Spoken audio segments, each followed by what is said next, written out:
Дұрыс сұрақ қойып отырсыз, өте маңызды сұрақ қойып отырсыз. Жалпы негізгі талаптарыңыз не? Инфрақұрылым болу керек, жол болу керек, су болу керек. Әкімнің позициясы қалай? Жеңіс Қасымбектің позициясы? Өкінішке орай Жеңіс Қасымбектің өзіне кіріп, кездесіп сөйлесудің өзі қазір қиын. Коттеджде қалашық салынып жатыр ғой. Бұны немен түсіндіресіз? Кездесе алмаймыз Жеңіс Қасымбекпен. Кейбірі ақша жинап, қысым көрсетеді екен. Сөйттерімді қиып кетемін. Дәулет Мұқаев сайланған болатын. Дәулет Мұқаев біздің саяжайға келіп, ой, ана енді айтқан сөздер енді керемет қой еді. Дәулет Мұқаевқа дауыс берген саяжай тұрғындар бір өкініп қалған жоқ па? Өкініп қалды. Халық өкініп қалды. Мысалы, Ғабит Тәжімұратовтың орнына депутат болуға өзіңіз қалай қарайсыз? Халыққа емес, өзінің қалтасын ойлап шығып. Ассалаумағалейкум. Өткенде, например, Дәулет Мұқаев базарда жүр. Студияға шақырсақ сұхбат бересіз ба? Өтірік фотоға түседі дағыдан, бүйтіп селфиға. Сол сұрақ қойсам, мына қоя салды. Өкініп қалды халық. Халық өкініп қалды. Арма Алаш жұрты, Ордалаев каналы Астана қаласының іргесіндегі авиатор саяжайының мәселесіне байланысты сұхбатын ұсынбақ. Бүгінгі біздің қонағымыз аталған саяжайдың тұрғыны Шыңғыс Сәкенұлы. Шыңғыс, сұхбатқа қош келдіңіз. Рахмет. Құрметті көрермендер, егер сіздерге біздің сұхбатымыз ұнаса, каналға жазылып қоңырау түймесін басуды ұмытпаңыздар. Сіздердің қолдауларыңыз мен үшін өте маңызды.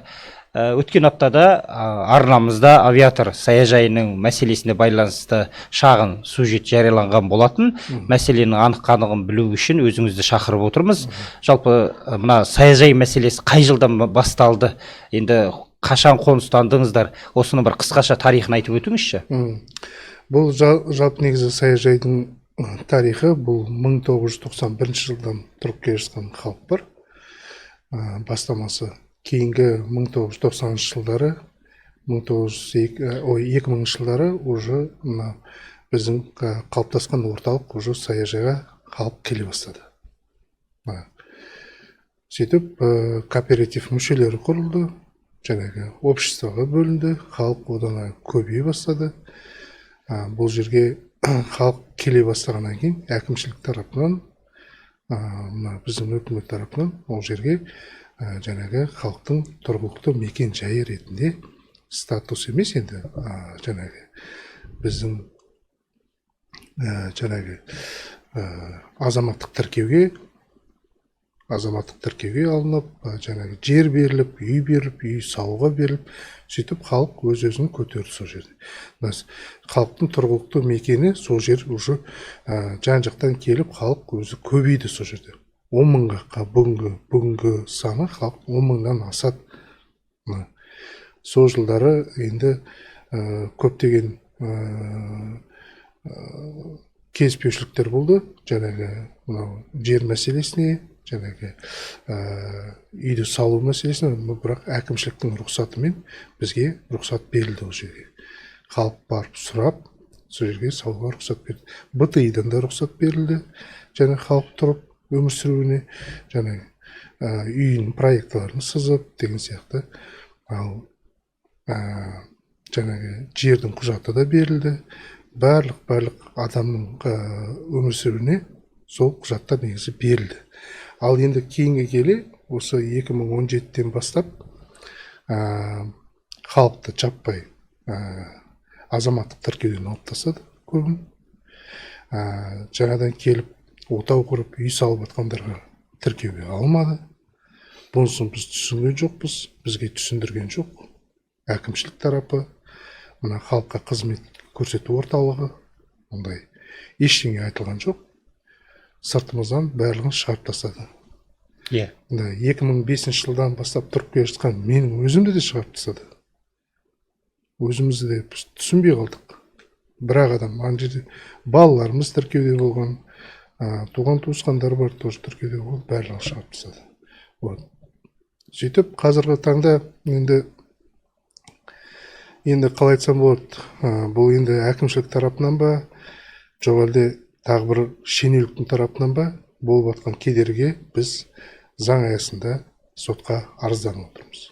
Балаңыздың сапалы білім алып, ұлттық тәрбиемен сусындап, өз қатарынан оза шапқанын қалайсыз ба? Онда балаңызды Қазбілім ұлттық лицейлеріне әкеліңіз. Қазбілім ұлттық лицейлері Астана, Алматы, Шымкент, Қарағанды, Қызылорда, Қостанай, Ақтау, Атырау қалаларында жұмыс жасайды. Бір сыныпта 18 оқушы таңғы 8:30-нан 4:30-ға дейін толыққанды бір ауысымда білім алады. Ұлттық бірыңғай тестке дайындық, айлсқа дайындық, Назарбаев зияткерлік мектебіне, білім инновация лицейіне, Назарбаев университетіне, шетелдік және қазақстандық топ университеттерге дайындық жүргізіледі. Балаңыздың үздік нәтижеге жеткенін қаласаңыз, дәл қазір көрсетілген телефон нөмірге хабарласыңыз. Жалпы негізгі талаптарыңыз не? Қысқаша айтыңызшы. Еже салу деп жатырсыздар. Еже салу ма, талаптарыңыз не? Негізгі талаптарымыз біздің сол мына бағбандық нысандық мақсатын өзгертіп, халыққа тұрғын үй, құрылыс, жеке құрылыс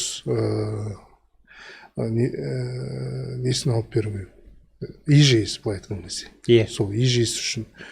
ИЖСті алып, кооператив мүшелері қазіргі таңда уже қаланың құрамына кіргеннен кейін біз мәслихат депутатымен әкімшіліктің 22 жылғы қабылданған бюро бойынша біз Астана қаласының территориясының ішіне кіріп кеттік. Ауыл емес, дача емес, ол уже кәдімгі қаланың құрамы. Қаланың құрамына кіргеннен кейін бұл жерде кооператив мүшесінің жергілікті мекенжайды, жерді басқару, ол кооперативтіге жер кодексінің заңына байланысты қарсылық келмейді. Өйткені бұл кооператив мүшелері бұл жерде болмау керек. Бұл жерде басқа ұйым болу керек, басқару. КСК, МСК деген сияқты тағы көп ұйымдар. Сол ООМ дейді, олардың барлығы сол жаңағы басқа басқару мүшелері болу керек.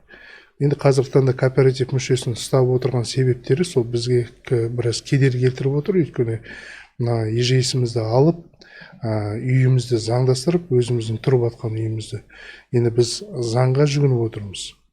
Заңға жүгініп, қала үлкейгеннен кейін, қала аумағы кеңейгеннен кейін, біз сол қалаға енгеннен кейін бұл жерде көптеген халықтың енді өмір сүру бағыт бағдары ол жақсару керек. Ол тек қана ауылда емес, ауылда отырып, ауылдағы сияқты өмір сүру емес, қалада болғаннан кейін қала сияқты жаңағы инфрақұрылым болу керек, жол болу керек, су болу керек. Енді қазір енді жарық бар, Құдайға шүкір. Суымыз сол жаңағы тартып берген әкімшіліктің шет жағына, жаңағы 3 километр жерде тұрған барып алып кетеміз. Енді сол енді біз соны да сұрап тұрған жоқ, біздің өзіміз тұрып атқан үйіміздің ИЖС-ке айналдыру болды. Одан басқа ештеңе керек емес. Сол ИЖС-ке, ИЖС болмағанның арқасында бізге ИЖС-ке кіргізбей бермей отырғанның арқасында бұл жаңағы статусты біз мына әлеуметтік көмектен айырылып отыр. Көптеген ата-аналар, жаңағы көп балалы аналар, жалғыз басты аналар бар, зейнеткерлеріміз бар, жаңағы мүгедек жандарды асырап отқан жанұялар бар. Сол кісілердің көптігі осы әлеуметтік көмектен айырылып отыр. Неге? Өйткені мына Жеңіс Қасымбектің өткенде кездесуінің өзінің барысында да біз осы мәселені қозғадық. Сол кезде айтып отқаны мәслихат депутаттар, бұлар дача ғой, бұлар еже емес, ЖС емес, бұлар саяжай ғой дейді. Сонда біз екінші сорттың адамдарымыз ба? Жоқ әлде бостық қаңғып жүрген нелер сияқтымыз ба? Соны біз түсінбедік, сол әрекеті біздің мәслихат депутаттың тарапынан. Жаңағы мәслихат, қалалық мәслихаттың тарапынан. Осыны біз түсінбедік. Өздері осы қалалыққа бізді енгізді, қала аумағына кіргізді. Ал енді соны дача деп ұстап отыру, бұл жер кодексінің өзінің заңға қайшылық негізінде. Яғни әкімшілік тарапынан мәселені шешіп беруге немұрайлылық бар, иә? Немұрайлылық бар. Әкімнің позициясы қалай? Жеңіс Қасымбектің позициясы? Жеңіс Қасымбектің позициясы ол енді геймпланға қарап отыр. Бас жоспар, қаланың бас жоспарына қарап отыр. Ол айтады, осы жақында, бірақ бірде-бір инвестор туралы айтқан жоқ, бізге мәлімет берілген жоқ. Қандай инвестор болады? Қалай бюджет бөліні ма? Жоқ, бюджет бөлінген жоқ. Сонда 2035-ке дейін жалпы қандай бұл жерде жоспар бар біздің мына саяжайға? Не істелінеді? Оған әлі жауап алған жоқпыз. Өкінішке орай Жеңіс Қасымбектің өзіне кіріп, кездесіп сөйлесудің өзі қазір қиын. кездесе алмаймыз Жеңіс Қасымбекпен. Мен талай жазылдым Жеңіс Қасымбекке. Біз анау жаңа көмекшілер алып кетеді деген жаңағы анау госархитектура дейді, сол жерге апарып тастайды. Мына осы кісілермен сөйлесеңіз, ана жаққа апарып тастайды, немесе бір көмекші шығып басқа мәлімет береді. Біз шеше алмаймыз, біздің қолымыздан келмейді деп. Біздің мысалға қазір бетпе-бет отырып сөйлесуіміз керек Жеңіс Қасымбекпен. Бұл қалай болады бұл мәселе? Не істейміз? Не болып жатыр? Неге халықпен соттасып отырсыздар? Да. Неге осы ИЖС-ті бере салмайды? Бұл жерде документтері бар, жаңағы жердің бүкіл документі бар, қолында құжаты. Үйдің де құжаты бар. Соны халық былайша айтқан кезде ИЖС-ке өткізе алмай отыр. ИЖС статусын алмай отыр. Бірақ сіздердің мына саяжайдың іргесінде коттеджді қалашық салынып жатыр ғой. Бұны немен түсіндіресіз? Енді ол қалай салынып жатыр деген әңгіме ғой. Коттедж жұмбақ қала дейміз біз оны. Былайша айтқан кезде барлығымыз қалай түскен, қайдан түскен, бұның не біздің Есіл ауданының әкімі білмейді оны. Қайдан келген қала, не істеліп жатыр. Бұл біздің әкіміміз ғой, Есіл ауданының әкімі ғой, Дәрменияр мырза. Ол беске білу керек ол жағдайды. Барсасақ біз білмейміз, оны ана қалалық шешеді. Не біздің мына инспектор Нариман деген, Орманбаев Нариман деген жігіт, жаңағы біздің мына председательдермен жаңағы қарым-қатынасы өте жақсы. Бір мынау WhatsApp желісінде бірге отырады, сол мәселелердің барлығын анықтап, анық-қағынын шешіп отыратын жігіт қой. Біздің көмекшіміз былайша айтқан кезде. Енді сол кісінің өзі де білмейді. Бұл қайдан келген қаласы? Сонда кім бұл? Жұмбақ па, не? Бірақ естуіміз бойынша бұл жерге бүкіл инфрақұрылым тартылған. Жаңа газы бар, суы бар, жарығы бар, ИЖС бар, 4,5 жаңағы не соттық. Барлығы стандартный получается. Бірдей қылып салынған, бірақ кімдікі? Естуім бойынша бұл жаңағы КМБшник басшыларына, біздің әскери құрылымдар сондай беделді адамдарға салынып отыр деп естідік. Бірақ бұл шын ақпарат па, өтірік ақпарат па, біз әлі біле алмай отырмыз. Соны біз Жеңіс Қасымбекпен кездесіп негізі сұрайық дегеніміз. Бұл не, қандай қала? Не істеліп отыр бұл жерде? Госархитектура бұл туралы ешқандай мәлімет бере алмай отыр. Міне 15 метр қасымызда, оларда ИЖС бүкіл инфрақұрылым түгелі бар. Ал біз 15 метрден кейін мына тұрып жатқан 10 мың халық, 2050 участок, 242 гектар, жаңағы оның арасында жарайды, біз былай алған кезде 1700-ін алайықшы, 1700-і жыл 12 ай тұратын халық. Жыл сайын тұратын халық, жаңағы бүкіл документтерін қолында ИЖС алмай отыр. Оның арасында тағы да алып тастайтын болсақ, бір 10%-ын алып тастасақ, бір госаренда дейді ғой, жаңағы әкімшілікке барып, жаңағы аренда алып тұрып жатқандар. Бірақ основның көбі бұл жерде жыл 12 ай тұратын халық. Қолдарында құжаттар бар. Егер сіздерде сол коттеджді қалашық салынбаса, мына ИЖС бер деп талап етпес едіңіздер мысалы? Біз оған дейін істегенбіз. Оған дейін. ИЖС-ті бұған дейін талап еттіңіздер. Талап еттік бұған дейін. Бірақ енді сіздердің талаптарыңыз мына коттеджді қалашық салынғаннан кейін көтеріле түсті ғой, солай ма? Көтеріле түсті. Оны да біз осы коттедж салынып жатқан кезде біз мына белсенді топ мүшесін құрып, халықты оятып, жинап, жаңағы түсіндірме жұмыстарын біз жүргіздік. Бұл жерде негізінде халықтың мүддесін қорғайтын біздің кооператив мүшелері, кооператив басшылары, халық таңдаған сол кісілер негізінде түсіндіру керек. Не болып жатқан бұл жерде? Жоқ, біз керісінше белсенді топ құрып, бұл жерде қазіргі таңда 70 адамдай сотқа арызданып отырмыз. Сотқа арызданып, бұл мәселенің барлығын көтеріп, айтып келе жатырмыз халыққа, түсіндіріп келе жатырмыз. Бірақ жаңағы біздің кооператив мүшелері аяқтан шалып, былайша айтқан кезде қарсылық білдіруде. Кооперативті өздеріңіз құрған жоқсыздар, кооперативті? Кооперативті біз құрған жоқпыз. Кооперативті құрған адамдар, ол жаңағы сол бұрынғы ең басы құрған жаңағы Колчевский деген орыс жаңағы ағаларымыз сол жерде құрып жаңағы сол бүйтіп кете берген ғой. В общем, получается, мынау басқа адам келеді, сол кісі алады, сол кісі кооперативке сайланады. Бірақ кооператив басшы төрағасы ретінде сайланған кезде бұл жерде ережелер бар. Ережелердің ішінде жаңағы өзі кооперативтің жаңағы 109 бап, 110 бап, 10 бап деген сияқты бөлінеді. Қандай жұмыстар атқарылу керек бұл жерде. Бұл жерде халықтың мүддесін қорғап, халықтың мұң-мұқтажын жеткізіп отыратын әкімшілікке сол адамды біз таңдадық негізінен жалпы.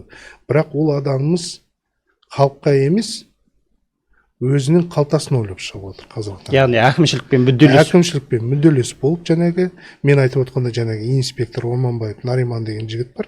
Солармен бірге топтасып, сол жерде өздері бір жеке жоспарлар құрып, жаңағы өздеріне тиімді, халыққа емес, өздеріне тиімді, жаңағы өздерінің жоспарларын іске асырып, сөйтіп қазіргі таңда біз сотқа арызданғаннан кейін ол кісілер біраз естерін жия бастады. Біз өйткені бұл жерде жарық мәселесін қозғадық, ЕЖС мәселесін, қызыл аймаққа енгізіліп кеткен кезде 22 жылы оны алдырып тастадық, жоғарғы сотқа барып. Ол қалай болды? 22 жылы мысалға біз білмейміз. Біз, получается, 22 жылы білмейміз. 23-тің аяғында белсенді топ мүшесін құрған кезде барып біз біліп отырмыз. Ол мәселені 24 жылы біліп отырмыз. ТО автодом сервис деген компания болған екен, Джипарттың дочерний компаниясы дейді. Солар келіп, бұл жерде қызыл аймаққа алып қойған екен. Отвод дейді оны, орысша айтқан кезде. Тағы да постановление дейді. Постановление 22 жылы әкімшіліктің қолымен. Бірақ біз енді сол әкімшілікке барып бірінші талабымызды қойған кезде бұл қайдан пайда болған компания, мердігер. Біз неге оны білмейміз, ол сұраққа жауап болған жоқ, өкінішке орай. Өздері таң қалып отырды. Біз білмейміз. Сонда сіздер не білесіздер? Біз бұл Есіл ауданы ғой. Біз Есіл ауданының адамдарымыз. Бұл компания қайдан келді? Сөйтіп, арызданып, қазіргі таңда біз оны жоғарғы сотпен алдырып тастадық. Отвод. Қазір саяжайымыз жасыл аймақ. Қызыл аймақ дейміз, жасыл аймақ. Ашық. Тек қана генпланымыз бар. Сол тарапта қазір жұмыс жүріп жатыр. Енді сол жаңағы председательдеріміз кішкене, төрағаларымыз, кооператив төрағалары кішкене кедергілік білдіруде. Соны енді қазіргі таңда бір келісімге келмесек, бұл халықпен жаңа кооператив мүшелері халық шығып, осы кооперативтің күшін жоюға дайын. Жалпы алып тастауға. Сайланбалы шығар, Ол сайланбалы. Бірақ сол сайланбалының несінде бұлардың қойған тактикалар, жаңағы жоспарлар қалай болып отыр. Бізде летник деген бар, жаңағы жазда аймағында келіп кетіп, огород салатындар бар, жаңағы. Сол кісілерге қалай айтсам болады. Енді ол сөздің несі жоқ, енді орыс өкілдері. Көбісі орыс өкілдері келіп кететіндер, жаңағы. Енді біздің жаңағы кооператив басшысы сол орыс өкілдерін тұрып атқан халыққа жаңағы қарсы қойып қойған бір-біріне. Ол кісілер тек қана сол кісіні қолдайды. Уставта жазып қойған 61% сен дауыс жинау керек екенсің, сол кісіні алып тастауға кооператив басшысын. Бірақ ол кооператив басшысын 61% дауыс жинау мүмкін емес. Өйткені ана кісілер бар, жаңағы жыл сайын келіп кететін, сезон сайын келіп кететін. Сол кісілермен қарама-қарсы қойып, қазіргі таңда өте түсінбеушілік әрекеттер жасап отыр. Халыққа. Бірақ енді алдағы уақытымызда соны орнына келтіреміз деп ойлаймыз. Яғни кооперативке өздеріңіздің аранызда шыққан азаматты қою. Жалпы процесс қалай жүреді жалпы? Айтыңызшы, мысалы сайлауда урнаға дауыс береді. Дәл солай өте ма деген мәселе ғой? Халық жиналады, халықты жинайды. Мысалы үшін біздің по КСД Полет көшесі дейді, жаңағы Тюльпан көшесі дейді, ВРЗ көшесі дейді, жаңағы Вишенка дейді, Черемушка 1 дейді. Оның барлығы мынау 9 көше ғой, 9 общество. 9 обществоны 7 председатель бөліп алған. 7 председательдің өзінің уставына байланысты әрқандай заң шығарып тастаған. Яғни халық жан-жаққа тартып тастаған сол жерде. Негізі бір тұтас ауыл ғой ол жерде. 242 гектар ғана жер, бірақ сол жерде тұрып жатқан, ұйқасып, үйлесіп, өмір сүріп келе жатқан 10 мың халық. Соны бөліп алған 7 председатель, 7 жаққа тартып. Қазір ана председатель анамен келіспейді, мына председатель мынамен сөйлеспейді деген сияқты. Ал бірақ сайлау барысында халық жиналады, процесі халық жиналады, халықтың ортасына спикер деп айтсақ болады, жаңағы халық спикер. Сол спикер арамыздан шығып, сөйлеп, адамды таңдап, сол жаңағы протокол бойынша бір адамды таңдайды. Соған барлығы қол қояды. Жаңағы келісемін, таңдаймыз, төраға болсын деп. Енді бұрынғы естуім бойынша солай болған. Бірақ оға осы күнге дейін міне 25 жыл болды ма, қазір бірде-бір председатель ауысқан жоқ. Жалпы негізінде. Бір адам отыр. Сол жаңағы біздің мен тұрып жатқан жерде сол бір адам ғана отыр. Негізі 4 жылдық сроктар бар. Мерзім 4 жылдан кейін орнын либо босатады, немесе халық қайтадан таңдайды. Бірақ ондай процедура жүрген жоқ бізде. Мынау жаңағы халық қайтадан таңдау сол председательді, бірақ ондай жүрген жоқ. Сондықтан да бұл жерде үлкен тоже біраз нарушениелеріміз бар. Жаңағы Тұрғындардың айтуынша, мына кооператив басшылары, төрағалары, кейбірі ақша жинап, қысым көрсетеді екен тұрғындарға. Осындай келеңсіз жағдайлар болғаны рас па? Мысалы, осыған қатысты қандай да бір нақты әрі дәлелді дерек бар ма? Бұған байланысты бар. Өйткені бұл жерде мен қазір түсіндіре кетейін. Бұл кісілер екі жұмысқа жауап бергендіктен, жаңағы электр жағынан, жаңағы су жағынан жауап береді. Яғни сезон кезінде су берілуі, судың жақсы келуіне бұл кісілер жауапты. И жыл 12 ай тұрып жатқан халыққа 450 участок болса, соның бір 420 участогы, яғни жаңағы жарық берілу керек. Соған жауапты. Енді бұл жаңағы қысым көрсету қай жағынан? Мына халық жаңадан үй сатып алса сол жерде қосылам десе жарыққа отдельно ақша алады. То есть жеке ақша алады. Сол қосылу үшін 160 мыңға дейін барады оңыз. 110 мыңнан асады.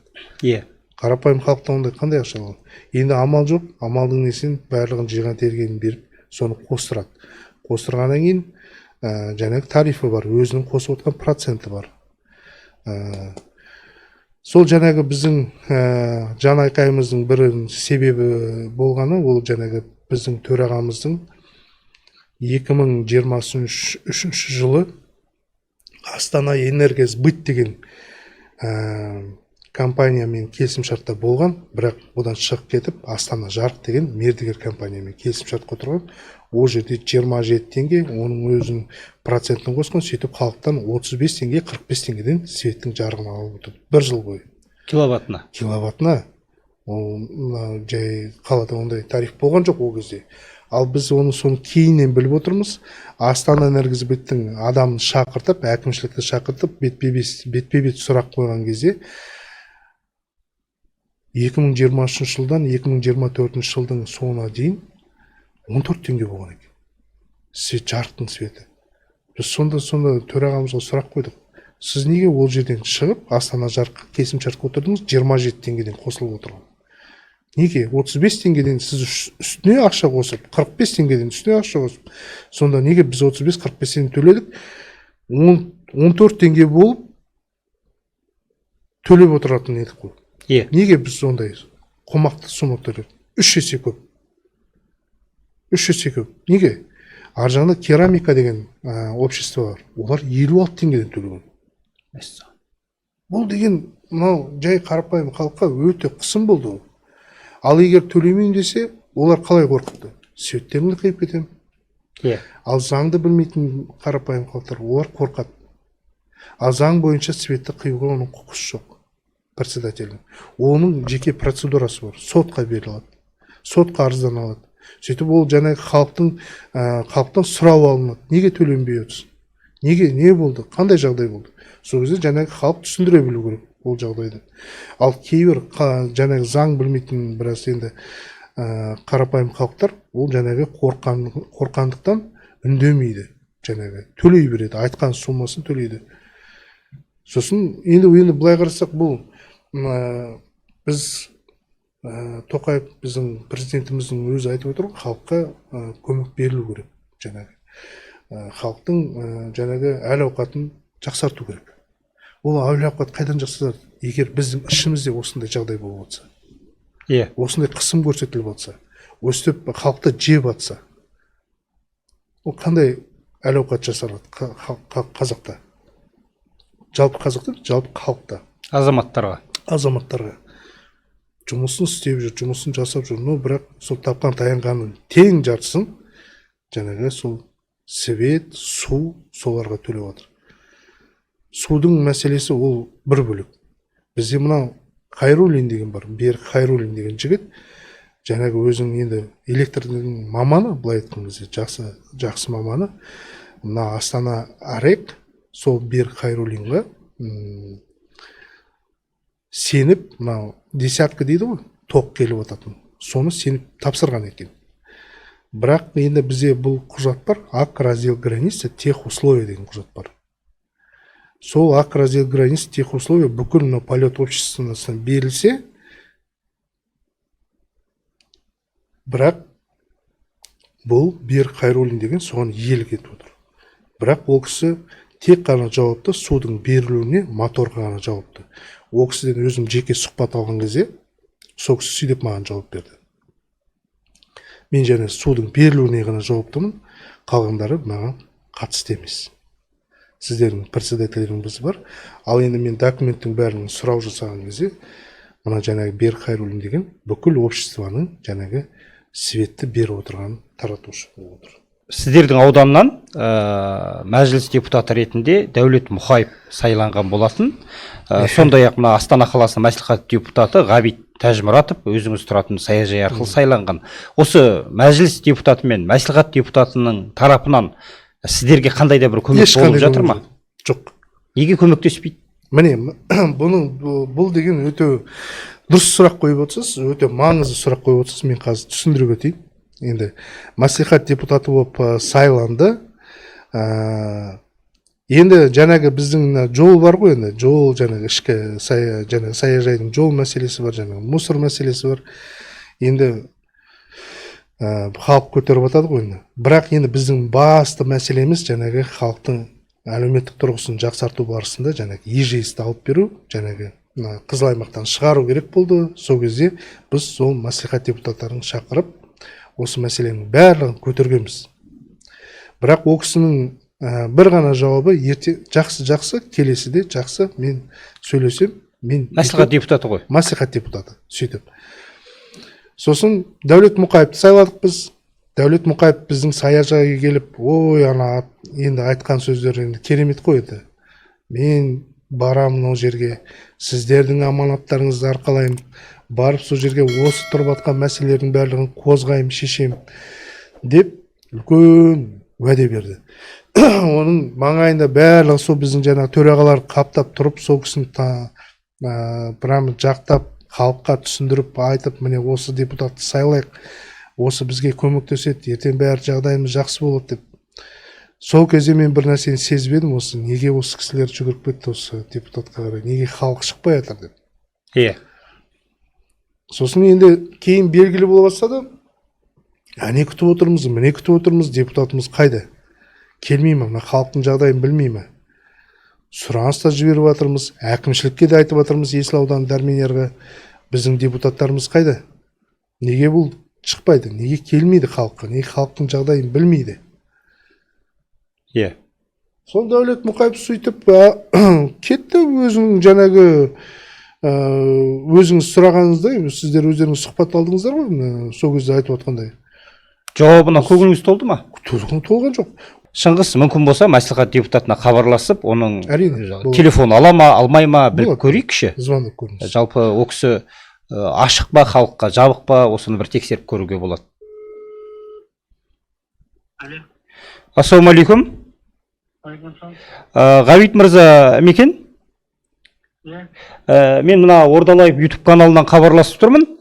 Мына авиатор тұрғын үйінің саяжайының мәселесіне байланысты қарсы алдымда Шыңғыс отыр. Жалпы сізге саяжай тұрғындары наразы келіп мәселемізді білмейді дейді. Сіз не айтасыз оған байланысты?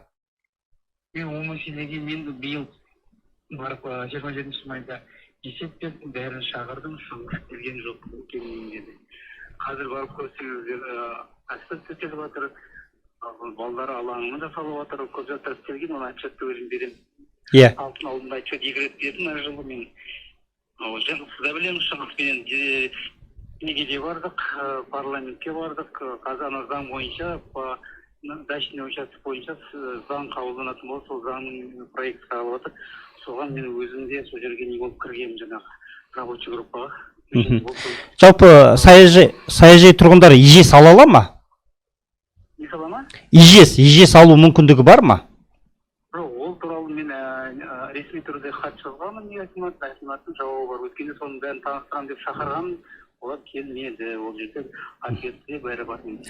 Осыдан бір 2 апта бұрын ба, қателеспесем, саяжай тұрғындар жиналды ғой, сол жиынға неге өзіңіз келмедіңіз? Ол жиынға мені ол ешкім айтқан да жоқ, шақырған да жоқ. Шақырған жоқ, Сосын мен есеп, официально өзімнің есебіне беретін кезде бәріне интернетке жазған, Facebook, олар көріп отыр ғой, келген жоқ, өзінен сұраушы. Қарсы алдында отыр. Сосын тағы бір сұрақ, мына саяжайдың іргесінде коттеджді қалашық салынып жатыр, оларда ИЖС бар, бәрі бар. Жалпы осы нәрсені қалай түсіндіресіз? Мысалы, саяжайдың іргесіндегі тұрғындарда ИЖС бар. Ол іргесінде қайсы, ол жердегі салып. Жоқ, үлкен жаңағы Ар жағында газы бар, несі бар, отдельный городок бар бұның. Ол жердің бәріне естен жоқсаңыз, ресми түрде берейін. Қазір мен акиматтан хаттарын алып, бәрі мен былай сөзбен айта салмаймын. Иә. Официально ответін беріп, сіз жазсаңыз, мен бәріне жауап беремін. Иә. Тұрған не жоқ. ИЖС мәселесі Депутат емеспін, ашық, әрқашанда ашық. Студияға шақырсақ сұхбат бересіз ба? Студияға шақырсақ сұхбат бересіз ба? Жоқ, мен қазір выездерде жүріп, депутат мәжілістермен бірге жұмыс кетті. Солармен жүрміз. Жоқ, жалпы алдағы уақытта мысалы сұхбатқа келуге сіз қарсы емессіз ба? Мына Шыңғыспенен екеуіңіз. Мен ондай сұхбатқа не қылмай ақ қой, маған сұрақтарыңыз берсеңіз, мен әр сұрақтарға ресми түрде жауап берейін. Өтірік болмасын. Сіз жалпы мен айқайласып тұратын емес, мен жұмыс істеп жүрген адамды өзің білесіңдер. 2-3 жұмыста сол. Мына Шыңғыстың сұрағы бар сізге қоятын, жауап бере аласыз ба? Жоқ, кейін өзі біледі, ол кейін жерде қоймай ақ қойсын, өзі берсін сұрағын, ол кісімен де мен ресми түрде енді жұмыс істеймін, алдында өзіне барған, жұмыс істейік, қандай десең, жоқ, осылай деген. Мен де ресми түрде ол менен жұмыс істеймін, ресми жазсын, ресми жауап беремін. Жақсы, мен сізге тағы бір соңғы сұрақ қойсам, мына қоя салды. Жақсы, жауабын тыңдадық. Енді тағы бір сұрағымыз бар. Жаңағы шақырған деген сұрақ. Соны айтыңызшы. Ол шақырғанда бұл есеп беруіне шақырды, біздің мәслихат депутаты. Қалалық, мен өзімнің есеп беруіме келіңіздер деп. Мен есеппе ол кісіге сұрақ қойдым. Осы бір жыл бойы 2023 жылы, 2024 жылы, 2025-ке дейін, осы бүгінгі мына есеп беруіңізге дейін қандай жұмыс атқардыңыз сіз? Біздің мына ИЖС мәселесін қозғадыңыз ба? Жоқ. Мына отводты алып тастау 22 жылы мына постановление қойған әкімшілік тарапынан жаңағы ТО автодом сервистің ықпал етіп халыққа ескертусіз кіріп алған, оны алып тастауға сіз көмектестіңіз ба? Жоқ. Мына электр жарығын бағасын түсіруге халық шырылдап шыққан кезде сол мәселесін көтеруге көмектестіңіз ба? Жоқ. Қандай мәселе шешілді деп мен сұрақ қойдым. Ол кісі айтты, мен жолдың мәселесін шешіп отырмын, трассаның, жаңағы председательдермен кездесіп, жаңағы мусор туралы сөйлесіп отырды айтып. Енді майда шүйде былай айтқан кезде. Бірақ основной біздің мына жаңағы әлеуметтік жаңағы көмекке мұқтаж жандарға сол кісінің тарапынан негізі көптеген көмек болу керек еді. Жұмыс жүру керек еді, жұмыс атқарылмады. Сол себепте мен не үшін барам ол жерде? Ешқандай жұмыс атқарылған жоқ. Біздің қойған сұрақтарымыздың, біздің қойған талаптарымыздың әкімшілікке жиналысқа барған кезде де біз ол Тәжмұратовты шақырттық сол жерге. Өткенде ғана осы болған. Есіл ауданымен кездесуге кезде.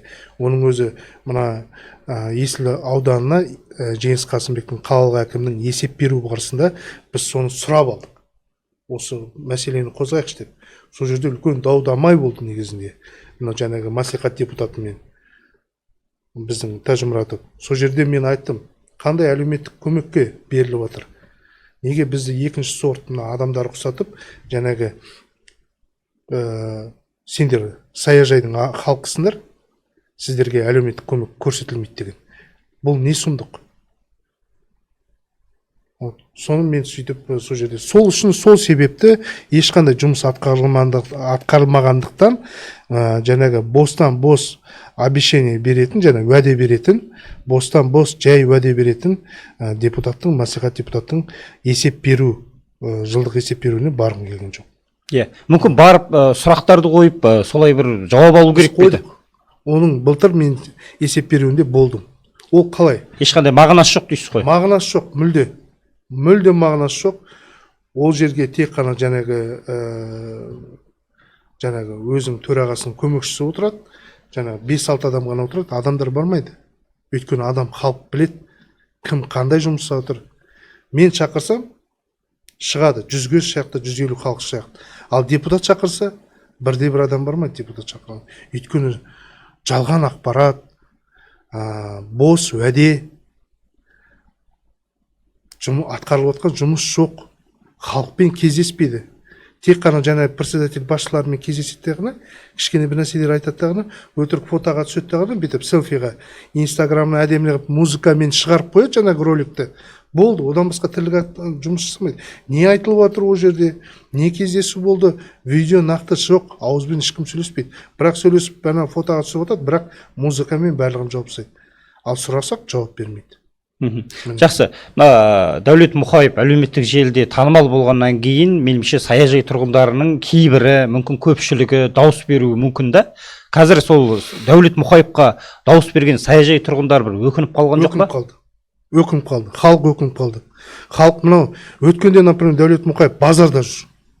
Не таратып жүр базарда? Бір нәрсе таратып жүр. Бірақ ол мына жақта 10 000 халықтың жаңағы мұң-мұқтажы, жаңағы әлеуметтік көмекке зар болып отырған кезде біз Дәулет Мұқаевқа талай айттық қой, келіңіз деп, саяжайға келіңіз деп, халықпен кездесіңіз. Ол бірақ базарда жүр. Базарда не істеп жүрсің?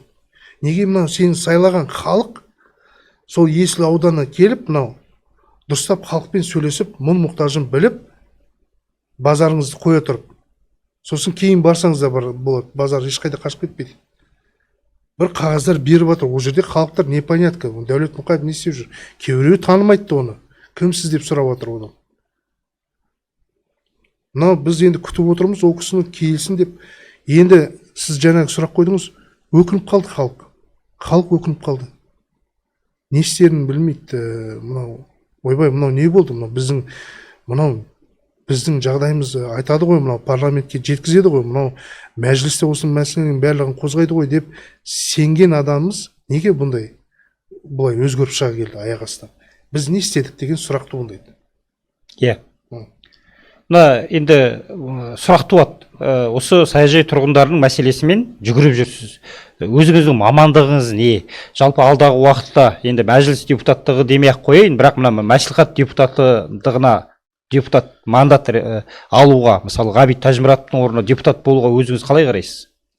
Енді оны мен ол жаққа асығып отырған жоқпын. Егер халық шығып бір ауыздан өздері Шыңғыс, сен енді осы жүгіріп жүрсің осы мәселемен, осы мәселені ары қарай жалғастырып, болашақта халықтың жағдайы әл-ауқаты ұштап жақсы болатындай, болашақта осы біздің жаңағы мынау ИЖС мәселесі, мынау су мәселесі, жарық мәселесі, мынау мердігер компаниялар келіп маза алмайтындай сондай мәселелермен шеше аласың ғой деген сияқты өздерінің жаңағы ниеттерімен шығып сайлап жатса, мен қолдаймын ол мәселені. Бірақ мен бір айтатыным бар, что мынау және сіз сұрақ қойдыңыз, мәслихат депутаттығына енді оны енді халық өзі шешеді. Халық қолдай ма, қолдамай ма, оны қолдап жатса, мен дайынмын. Қарсы емессіз. Қарсы Жақсы. емеспін, Енді саяжайға байланысты біраз мәселені айттыңыз, бас жоспар туралы, басқа туралы. Енді осы жерде соңғы сұрақ, не айтылмай қалды, не айтқыңыз келеді жалпы? Қаланың жаңағы бас жоспары туралы. Қаланың бас жоспары туралы біздің мына сот мәселесі жүріп жатқан кезде қаланың бас жоспары қол қойып жүрген екен Бектен мырзамыз, премьер-министр. Енді оны бізде қаланың бас жоспарының өзінің құрылуының барысында үлкен бір ережелер бар, және халықтан сұрау болу керек. Халықтан сұрап, жаңағы сұраныс болу керек, ұжымдық сұраныс болу керек. Жаңағы жиналып, әкімшілік бізге түсіндіру керек еді. Әкімшілік тарапынан Есіл ауданының Дәрменияр мырза халықты жинап, ағайын, міне мына қаланың бас жоспары құрылып жатыр. Міне осындай болады. Бұл жерге осындай объектілер түседі, бұл жерге осындай үйлер түседі, жерлеріңіз осындай ауқымда осындай гектар алып жатқанымен осылай бөлінеді, барлығын толық түсіндіру керек еді заң бойынша бізге негізінде. Енді бұл жерде халық деп санамай отырған кезде біз енді ары қарай білмеймін не күтетінімізді. Сол үшін біз сотқа арыздандық. Бас жоспардың өзі дұрыс құрылмағаннан кейін, мына аэропорттан біз запрос жасаттық. Аэропорттан запрос жасатқан кезде қаланың сол аэропортқа екінші линияға кіреді екенбіз, біз 4 километр екенбіз, арақашықтығы аэропортпен. Ол жерге 5-ші этаждан асып үй салмау керек. Бірақ қаланың бас жоспарында сводный таблица деген бар, ол жаңағы бізге беріліп қойған. Енді ол жерде қарасақ, 2035-ке дейін қаралымда сносқа кетеді, бірақ сол жерге салынатын үйлердің биіктігі 11 этаждан 17-ші этажға дейін. Ол да қарама-қайшылық келтіріп тұр. Былай, заңға қарасақ, өңілетін болсақ. Сондықтан да енді тағы да айтылмай кеткен нәрселеріміз, менің ойымша барлығын айттым бұл жерде. Жақсы. Шыңғыс, уақыт тауып студиямызға келгеніңізге көптен көп рахмет. Авиатор тұрғын үй саяжайының мәселесі оңынан шешілсін деген тілектемін. Құрметті Ордалаев каналының көрермендері, егер сіздерге біздің сұхбатымыз ұнаса, каналға жазылып, қоңырау түймесін басуды ұмытпаңыздар. Сіздердің қолдауларыңыз мен үшін өте маңызды.